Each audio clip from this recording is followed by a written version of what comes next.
students, our today's topic is functions of food. Food performs various functions in our body. First is getting energy.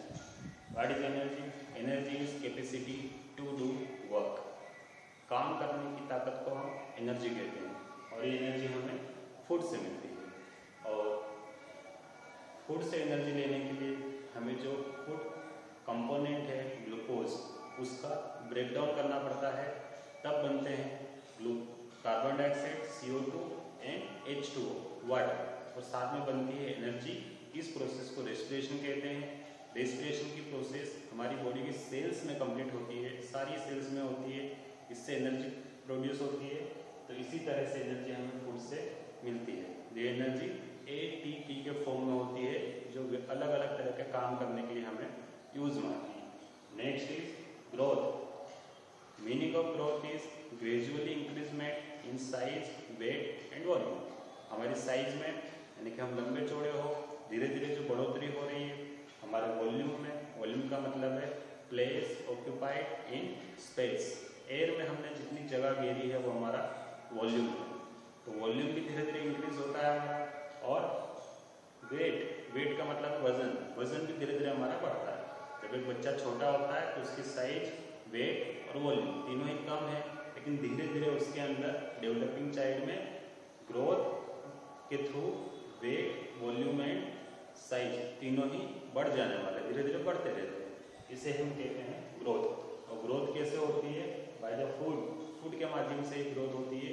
Food से ही हमें ऐसे nutrients मिलते हैं जो कि बॉडी को बड़ा करने में या ग्रोथ करने में हेल्प करते हैं। Next is repair and maintenance. Body की खूब सारी सेल्स ऐसी है जो कि टूटती फूटती रहती है या फिर सेल्स डेड भी होती है। तो नई सेल्स का बनना और सेल्स के अंदर प्रोटीन का बनना, अलग अलग मोलिक्यूल्स का बनना, ये सारे वर्क जो है रिपेयर और मेंटेनेंस के अंदर आते हैं। ब्लड की भी सेल्स है जो कि खत्म होती रहती है, डेड हो जाती है।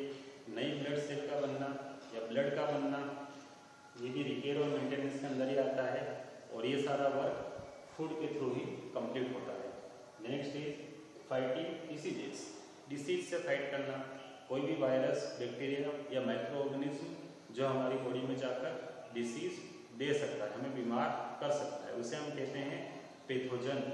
और इस पैथोजन से लड़ने के लिए हमारी बॉडी में बनती है एंटीबॉडीज। एंटीबॉडीज को बनाने का काम फूड ही करता है।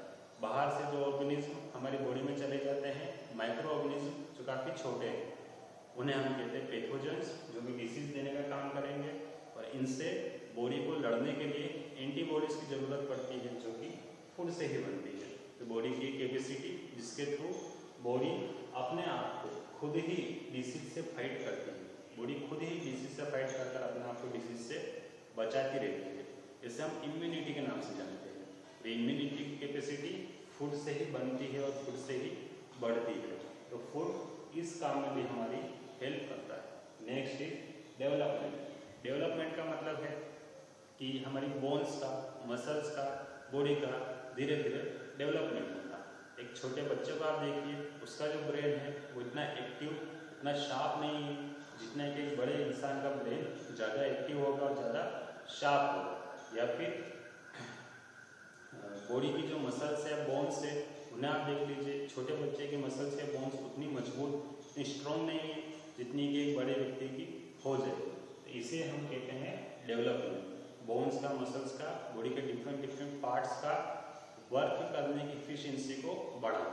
जो काम बॉडी के अलग अलग पार्ट्स कर रहे हैं उनको करने की ताकत उनकी बढ़ जाना, इसे हम कहते हैं डेवलपमेंट। जैसे कि मसल्स से आप कोई वेट उठा सकते हैं, लेकिन छोटे बच्चे की मसल्स कुछ इस तरह की है कि ज़्यादा वेट नहीं उठा पाती। लेकिन जो बड़ा व्यक्ति होगा, जो एडल्ट होगा, उसकी मसल्स अब डेवलप हो चुकी है। डेवलप होने के बाद उनमें वर्क करने की इफिशियंसी बढ़ गई, काम करने की दक्षता बढ़ चुकी है। अब वो ज़्यादा वजन भी उठा सकती है। ब्रेन के साथ भी कुछ ऐसा ही है, इसे हम डेवलपमेंट कहते हैं। ब्रेन और बॉडी के अलग पार्ट्स के डेवलपमेंट के लिए हमें फूड की ज़रूरत होती है। फूड से ही डेवलपमेंट की प्रोसेस कंप्लीट हो पाती है। Last is regulating all body functions. Body के अंदर बहुत सारे फंक्शन चल रहे हैं। इन फंक्शंस को हम सिस्टम्स के थ्रू समझ सकते हैं। रेस्पिरेटरी सिस्टम एक फंक्शन करता है जिसे हम रेस्पिरेशन नर्वस सिस्टम होता है, सर्कुलेटरी सिस्टम होता है, एक्सक्रीटरी सिस्टम होता है और इस तरह के और भी कई सारे सिस्टम होते हैं जो कि अलग अलग वर्क को परफॉर्म करते हैं। अब इन सारे सिस्टम्स को अपना अपना वर्क करने के लिए जो है फूड की ज़रूरत है। वर्क करने के लिए एनर्जी की ज़रूरत है और एनर्जी हमें फूड से ही मिलती है। तो हर सिस्टम अपना वर्क अच्छी तरह से करे, इसके लिए भी फूड की ज़रूरत है। और अलग अलग जो सारे सिस्टम्स हैं वो आपस में कोऑर्डिनेट करके वर्क करें, कोऑर्डिनेशन, सारे सिस्टम एक दूसरे के साथ मिलकर वर्क करें, तभी हमारी पूरी बॉडी एक साथ अच्छे से वर्क कर पाएगी।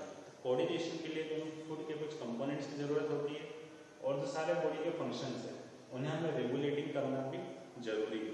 रेगुलेटिंग का मतलब है कि वो फंक्शन ठीक तरह से चलता रहे, उसमें कोई रुकावट ना आए, कोई गड़बड़ी ना आए और ठीक अमाउंट में ठीक समय पर वो फंक्शन हो जाए।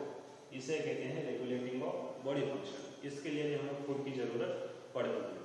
तो ये वर्क भी फूड करता है, बॉडी के फंक्शन को रेगुलेट करना, सारे सिस्टम्स का आपस में कोऑर्डिनेशन बनाना और सिस्टम का अपने अपने फंक्शंस को अच्छी तरह से करना। हर सिस्टम में कई तरह के ऑर्गन्स होते हैं, जैसे कि डाइजेस्टिव सिस्टम देखिए। डाइजेस्टिव सिस्टम हमारा माउथ है जिसे हम बकल कैविटी कहते हैं, फिर यहाँ पर आपका फूड पाइप है जिसे आप इसोफेगस कहते हैं, फिर स्टमक होता है जहाँ पर फूड का पेस्ट बनाया जाता है, उसके बाद लीवर, पेंक्रियास, ये दो ग्लैंड्स है जो कि अपना सिक्रेशन देती है फूड को डाइजेस्ट करने के लिए, और large intestine, small intestine, rectum, anus, इतनी तरह के पार्ट्स हमारे डाइजेस्टिव सिस्टम में होते हैं। अब एक सिस्टम इतने ऑर्गन से मिलकर बना है और हर ऑर्गन एक अलग वर्क करता है, तो इन ऑर्गन्स को भी ठीक से वर्क करवाने के लिए हमें इन्हें रेगुलेट करने की ज़रूरत होती है, जो कि फूड ही कर सकता है। फूड के थ्रू ही ये सारा वर्क होता है। तो आपने देखा कि फूड के कितने कितने फंक्शंस है। वंस मोर, गेटिंग एनर्जी, हमें एनर्जी फूड से मिलती है। ग्रोथ का मतलब increment in size, weight and volume, धीरे धीरे बढ़ोतरी होना साइज, वेट और वॉल्यूम में, ये वर्क भी फूड ही करता है। रिपेयरमेंट और मेंटेनेंस, बॉडी की सेल्स जो डेड हो गई या फिर जो टूट फूट गई उनकी जगह नई सेल्स बनाना या फिर उन्हें ठीक करना, ये वर्क फूड करता है। डिसीज से फाइट करना, जिसे हम कहते हैं पावर ऑफ इम्यूनिटी, इम्यूनिटी की ताकत इम्यूनिटी सिस्टम्स के थ्रू ये होता है। उसको बनाने का वर्क जो एंटीबॉडीज के थ्रू हम डिसीज से फाइट कर सकते हैं, बाहर से आने वाले पैथोजन से, वो वर्क फूड ही करता है। डेवलपमेंट यानी कि बॉडी के अलग अलग पार्ट्स का डेवलप हो जाना, उनके वर्क करने की एफिशिएंसी का बढ़ जाना, यानी कि मसल्स का ज़्यादा वजन उठा पाना, ब्रेन का ज़्यादा एक्टिव हो जाना, ये सब फूड के थ्रू ही ये डेवलपमेंट होता है। लास्ट होता है रेगुलेटिंग ऑल बॉडी फंक्शंस, अलग अलग सिस्टम का अपना अपना वर्क अच्छी तरह से करना और सारे सिस्टम का आपस में कोऑर्डिनेशन करके वर्क करना, ये वर्क जो है फूड की हेल्प से होता है। Okay, thanks.